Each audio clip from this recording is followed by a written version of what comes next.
안녕하십니까? 법률사무소 어스의 백수웅 변호사입니다. 오늘 이 시간에는 외국인 보호소의 보호일시해제 제도에 대해 설명해 드리겠습니다. 특히 최근 정부가 발표한 임금체불 피해 외국인에 대한 구제 방안과 관련하여 보호일시해제 제도에 중요한 개정 예정 사항이 있으니 주의 깊게 살펴봐 주시기 바랍니다. 지금부터 외국인 보호일시해제 제도에 대해 설명드리겠습니다. 첫 번째 장에서는 제도의 개념과 신청 대상에 대해 알아보겠습니다. 보호일시해제 제도란 인도적인 사유나 개인의 권리 구제를 위해 외국인 보호소에 있는 피보호자의 보호를 일시적으로 해제해주는 제도입니다.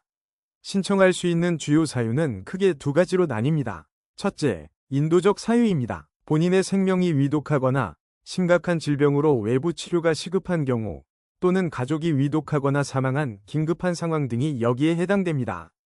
회복이 불가능한 재산상의 손해를 막기 위한 경우도 포함됩니다. 둘째는 권리 구제를 위한 사유입니다. 재판 출석이나 소송 진행을 위해 법적 절차에 참여해야 하거나 특히 중요한 임금체불 문제 해결을 위해 노동청에 진정을 제기하는 등 정당한 권리를 행사해야 할 경우에도 신청이 가능합니다. 두 번째 장에서는 신청 절차와 심사 기준에 대해 말씀드리겠습니다. 절차는 먼저 피보호자 본인이나 변호사가 신청 사유를 증명할 서류와 함께 신청서를 보호소장에게 제출하는 것으로 시작됩니다. 신청이 접수되면 보호소장은 관련 서류를 외국인보호위원회로 보내 심사를 요청합니다. 위원회는 원칙적으로 3주 이내에 심사를 마치며 과반수 출석과 출석의원 과반수 찬성으로 해제 여부를 결정합니다. 결정 결과는 신청인에게 즉시 통보되며 승인 시 보증금을 내고 지정된 조건을 따르겠다는 확약서를 작성하면 보호가 해제됩니다. 심사 시 위원회는 여러 요소를 종합적으로 고려합니다. 치료가 시급하거나 도주할 우려가 낮다고 판단되면 긍정적으로 평가됩니다. 반대로 국가 안보에 위협이 되거나 중대한 범죄 이력이 있거나 도주 가능성이 높다고 판단되면 결정에 불리하게 작용할 수 있습니다. 세 번째 장에서는 보호일시해제가 결정되었을 때 납부해야 할 보증금과 지켜야 할 조건에 대해 알아보겠습니다. 보증금은 보통 1,000만 원에서 2,000만 원 사이에서 결정됩니다. 이 금액은 개인의 경제 상황, 도주할 위험이 얼마나 되는지, 그리고 보증인의 신용도 등을 종합적으로 고려하여 사안마다 다르게 책정됩니다.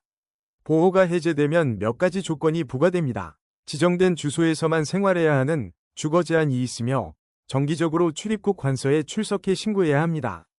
또한 연락처가 바뀌면 즉시 알려야 하고 정해진 기간 안에 스스로 출국할 준비를 해야 합니다.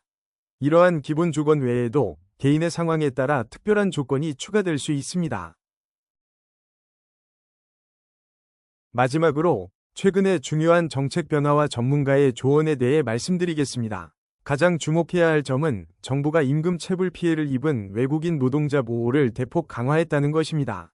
최근 국무회의 논의에 따라 법무부는 외국인 보호소에 있더라도 임금체불 사실이 확인되면 적극적으로 보호를 일시 해제해줄 방침입니다. 이는 체불된 임금을 받고 출국할 수 있도록 실질적인 권리 구제를 지원하기 위함입니다.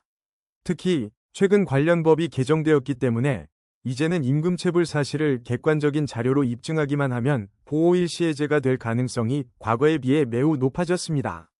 이처럼 제도가 긍정적으로 변화하고 있지만 성공적인 결과를 위해서는 철저한 준비가 필요합니다. 신청 사유를 증명할 객관적인 자료를 꼼꼼히 챙기고 향후 자진 출국 계획을 구체적으로 제시하는 등 전략적인 접근이 중요합니다. 복잡한 과정이므로 초기 단계부터 출입국 전문 변호사의 도움을 받아 체계적으로 준비하는 것이 가장 효과적인 방법입니다. 보다 자세한 내용은 법률사무소 어스에 문의 주시기 바랍니다.